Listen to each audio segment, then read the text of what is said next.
Hi, welcome back to my blog. Welcome back to my channel. To all of my FB followers, to my YouTube subscribers.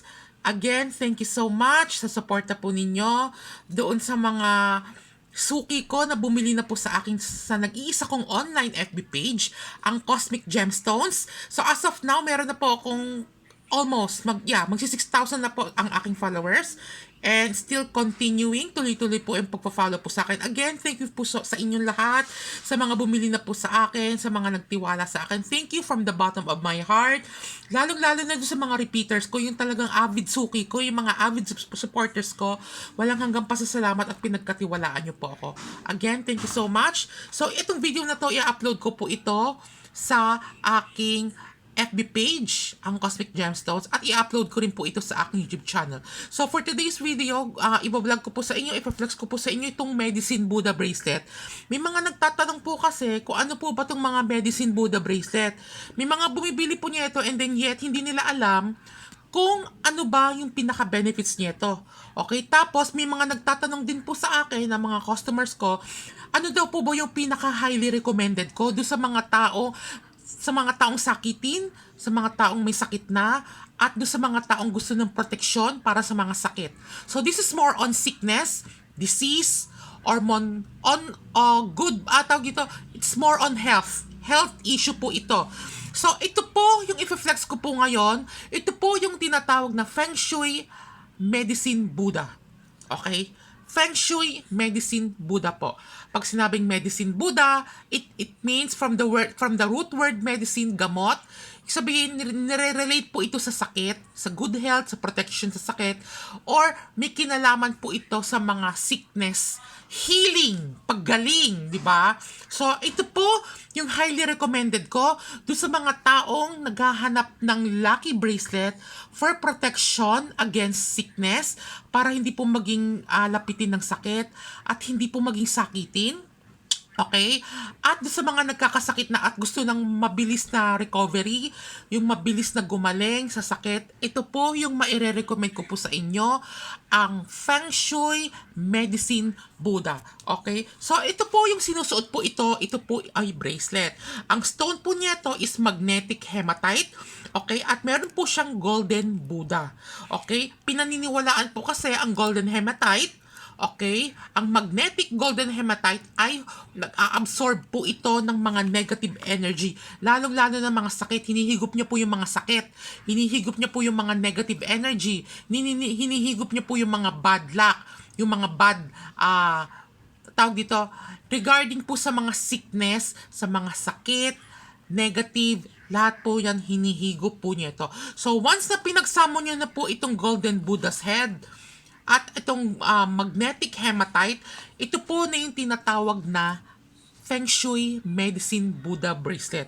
So, ito, pwede po ito sa mga taong sakitin, sa mga ayaw magkasakit, magsuot po kayo nito. Especially, doon sa mga may sakit na at gusto ng quick recovery, yung mabilis gumaling ang inyong mga karamdaman, at hindi na kayo lalapitan ng mga karamdaman or mga matitinding sakit, magsuot po kayo nito.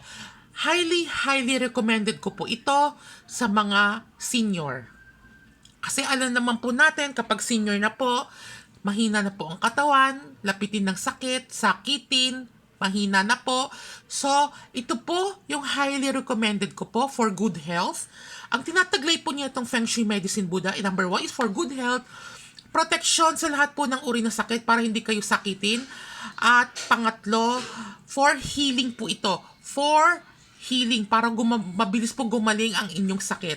Okay? For good health din po ito, para mapanatili po na maganda po yung kalusugan po ninyo. In short, healthy po kayo. Pag nagsuot po kayo nito, you always healthy. Di ba sinasabi nga nila is, health is wealth. So, kung naniniwala po kayo sa health is wealth, which is totoo naman po talaga, ang kalusugan ay kayamanan. Kasi kahit anong dami mong pera, kung sakitin ka naman at nanghihina ang inyong katawan sa mga sakit, wala ring kwenta. So might as well, ito po yung highly mai-recommend ko po sa inyo pagdating po sa good health. Kung gusto nyo po ma-achieve ang inyong good health, ang good energy, Okay? At maitaboy ang mga bad energy, especially ang mga bad energy sa mga sakit at gusto nyo po gumaling ang inyong mga karamdaman, might as well magsuot po kayo nitong Feng Shui Medicine Buddha. Again, ito pong stone na to is authentic stone. This is made out of magnetic hematite stone with the golden Buddha. Vermeil, matte gold, golden Buddha. So pag pinagsama po itong dalawang element na ito po yung tinatawag na Feng Shui Medicine Buddha. Kahit sino po pwede magsuot niya ito, any zodiac sign, bata, matanda, any gender. Especially po, kasasabi ko po sa inyo, ang mga senior citizen po, highly recommended po niya ito para hindi po mabilis tamaan ng sakit, maging good health protection po sa mga malas. Protection din po ito sa mga malas, di ba? Protection din po ito sa mga sakit. Okay? Sa mga sakuna, protection din po ito. Okay, so yun po yung kanyang pinaka-benefits na taglay niya tong Feng Shui Medicine Buddha po. Okay, so ngayon sa lahat po ng mga o-order po sa akin nito, idadaan ko rin po ito sa ritual ng pag-activate using the cleansing bowl and activation bell under the name and birthday ng owner po. Para mas maging mabisa po ito once na nagamit na po. Okay, so sa mga nagtatanong saan pwede po ba ito yung sample, oh. Ayan po siya. Ayan, Medicine Buddha po. Ayan. Di ba, napakaganda niya. Napaka-komportable siya sa isuot sa kamay. Tapos, kahit saang kamay po, pwede ito isuot. Pwede sa kaliwa, pwede po sa kanan. Okay, tapos pwede din po kayo mag-wish regarding po sa health po ninyo. Halimbawa, bibili po kayo nito at gusto niyo na isuot. Bago niyo po siya isuot, pwede po kayo mag-wish regarding po sa health po ninyo. Okay? And then, tsaka niyo po siya isuot. Kahit saang kamay po, pwede po siya isuot. Okay? Ang guidelines po dito is bawal po ipagamit sa ibang tao.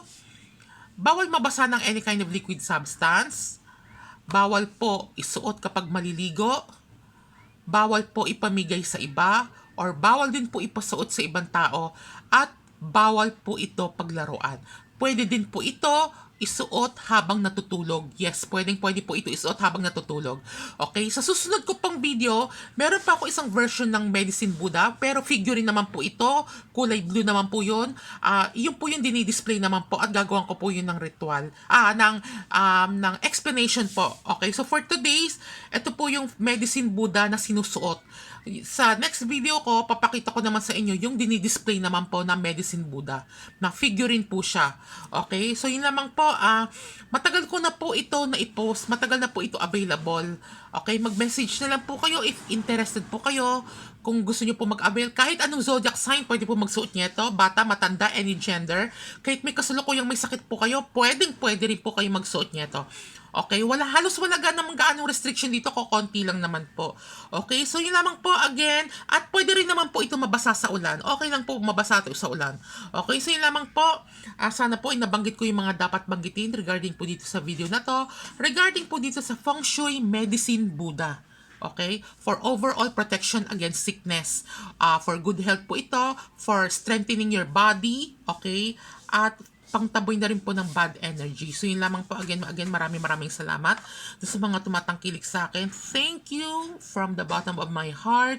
Especially sa mga suki ko, sa mga nag-purchase na po sa akin ng mga pampaswerte, mga lucky charm, especially mga piyaw bracelet, mga fox necklace, fox bracelet, fox keychain, sutra ring, money catcher ring. Again, thank you so much at mag-PM na lang po kayo for other inquiries regarding po dito, or if may mga katanungan pa po kayo, mag-message lang po kayo. So yun lamang po, Feng Shui Medicine Buddha, available na po sa aking FB page, Cosmic Gemstones.